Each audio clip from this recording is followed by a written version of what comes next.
Imaginez-vous dans un nouveau restaurant fraîchement ouvert. L'accueil est plaisant, la déco sympa et les plats sont succulents. Vous en parlez à des amis, ceux-ci sont ravis. Eux-mêmes vont conseiller ce resto à des membres de leur famille, à des amis et autres collègues. Et petit à petit, le restaurant commence à se faire connaître via ce que l'on appelle le bouche à oreille. Dans la majorité des cas, le restaurant ne vous aura pas payé un centime, ni même adressé un remerciement, alors que vous êtes à l'origine de peut-être plusieurs dizaines de clients, car tout cela s'est fait naturellement et de manière transparente. Eh bien, il existe un type d'entreprise qui utilise la puissante force du bouche à oreille pour se développer. Il s'agit du marketing relationnel, aussi appelé marketing de réseau ou MLM, pour multi-level marketing. On parlera de network marketing en anglais. Le problème, en France, c'est que le marketing relationnel est non seulement mal connu, mais en plus à mauvaise presse. En effet, trop souvent, les médias n'en parlent que dans le cas d'arnaque, et malheureusement, il en existe. Et très rarement comme une possibilité de réussir. Les médias, pour attirer de l'audience, doivent faire dans le scandale, dans ce qui choque. Mais ceci est un autre débat. Mais effectivement, certaines entreprises sont des systèmes pyramidaux déguisés. Une pyramide, qu'est-ce que c'est au juste? Je vous invite à cliquer sur cette vidéo pour découvrir une animation très bien faite expliquant ce qu'est une pyramide de Ponzi. En résumé, non seulement c'est une arnaque, mais c'est aussi illégal. Le système est basé sur la promesse de faire de miraculeux retours sur investissement, juste avec de l'argent que tout nouvel entrant va apporter. Autrement dit, l'argent des nouveaux paye le bénéfice des anciens. Et si, à un moment donné, les entrants ne sont pas assez nombreux, eh bien la pyramide s'écroule, car les anciens ne perçoivent plus d'argent. Ce qui est important à comprendre est que lorsque vous entrez dans une entreprise de marketing relationnel, vous êtes avant tout le distributeur d'un produit réel, le représentant d'une marque. Sans produit, ou avec un produit fictif, on rentre alors dans un système pyramidal. D'autre part, dans une pyramide, les anciens sont forcément plus riches que les nouveaux. Dans le MLM, même si plus vous rentrez tôt, plus vous êtes avantagé, cela ne garantit pas du tout votre succès. Un nouveau filleul peut très bien mieux développer son affaire et faire mieux que son parent. Ainsi, dans une entreprise de marketing relationnel, tout le monde est au même stade au début, mais plus elle va grossir et plus elle va avoir d'impact et être puissante. C'est vraiment la force du réseau qui fait qu'une MLM est puissante. Et Robert Kiyosaki insiste vraiment sur ce point dans le livre « L'entreprise du 21e siècle ». Le pouvoir n'est pas dans le produit, mais dans le réseau. Pour en revenir à ce que l'on évoquait au début de la vidéo, le bouche à oreille est le principal véhicule de communication d'une société de marketing relationnel, si bien qu'il n'y a pas ou peu de publicité. Et ce budget pub, qui est souvent faramineux pour les grandes entreprises, est reversé aux distributeurs et ou consacré à l'amélioration du produit, qui en général est excellent. Lorsque vous vous lancez dans le MLM, vous êtes parrainé par une personne, et ensuite c'est comme si vous étiez votre propre patron et que vous aviez créé votre entreprise.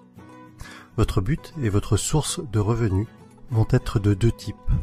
Soit en parlant du produit autour de vous et en le revendant, soit en parrainant d'autres personnes qui elles-mêmes vont devenir distributeurs. Ainsi, le plus efficace et pour que votre entreprise soit réussie, tout ce que vous faites doit être duplicable. Votre filleul doit avoir les outils pour développer lui aussi son réseau. Dans tous les cas, ce qui est important à retenir est que le succès est partagé. Si votre filleul échoue, vous échouez d'une certaine façon. Votre succès est complètement tributaire du succès des personnes que vous aidez, de vos filleuls et des filleuls de vos filleuls. L'accent doit être mis sur le déploiement de votre réseau et pas sur les ventes directes. Ainsi, ceux qui réussissent le mieux en MLM ne sont pas les vendeurs ou les commerciaux, mais plutôt les personnes pédagogues, les profs et les formateurs. Et personnellement, autant je trouve la réussite personnelle gratifiante, autant aider les autres à réussir l'est encore plus. Autre sujet que je trouve intéressant, c'est que votre entreprise grandit avec vous. Vous gagnez de l'argent en apprenant et en appliquant les méthodes de vos parrains et de votre upline. C'est le terme indiquant les personnes antérieures à vous dans la vie du MLM. Autre point fort du marketing de réseau est que pour devenir distributeur, cela demandera en général un faible investissement financier au départ, contrairement à la majorité des créations de nouveaux business. Aujourd'hui, si vous comptez ouvrir une franchise du type McDo, Subway ou Starbucks, il vous faudra probablement plusieurs centaines de milliers d'euros, alors qu'en MLM, cela vous demandera la plupart du temps quelques centaines d'euros. Ensuite, tout est préparé pour vous. Vous allez avoir votre propre boutique en ligne, tout un tas de plans de formation pour vous, mais aussi pour vos filleuls, ainsi que différents kits de présentation.